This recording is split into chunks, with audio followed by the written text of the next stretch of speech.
She spoke to BBC Southeast Asia correspondent Jonathan Head in Bangkok. The exact location is being concealed for her safety.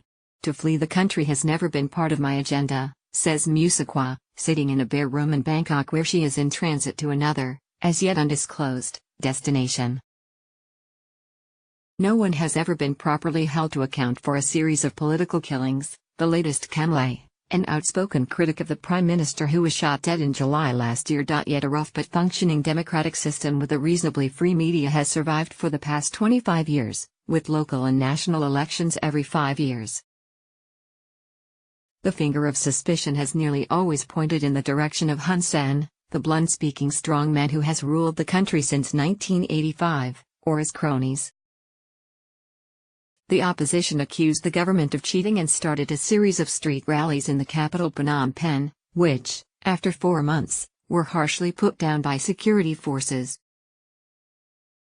Ever since the country was guided out of the years of war and revolution in the early 1990s by a massive international operation, and given a new democracy, human rights groups have catalogued repeated attacks on political and human rights activists. Last month her party leader, veteran human rights campaigner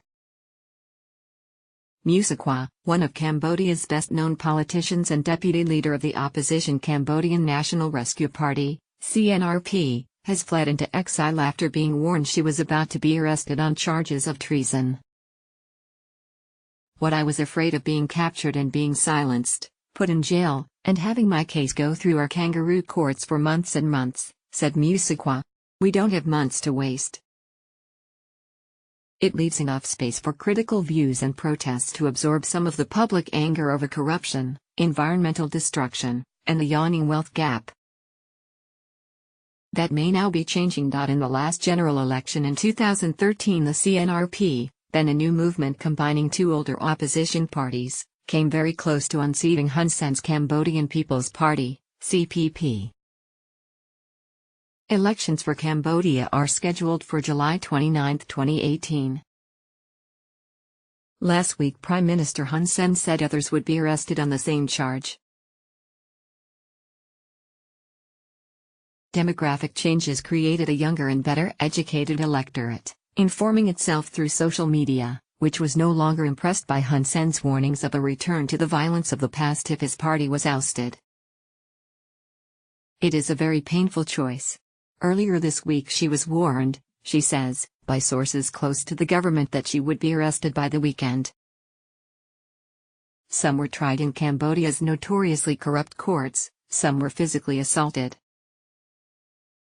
It is a choice I thought I would never have to make.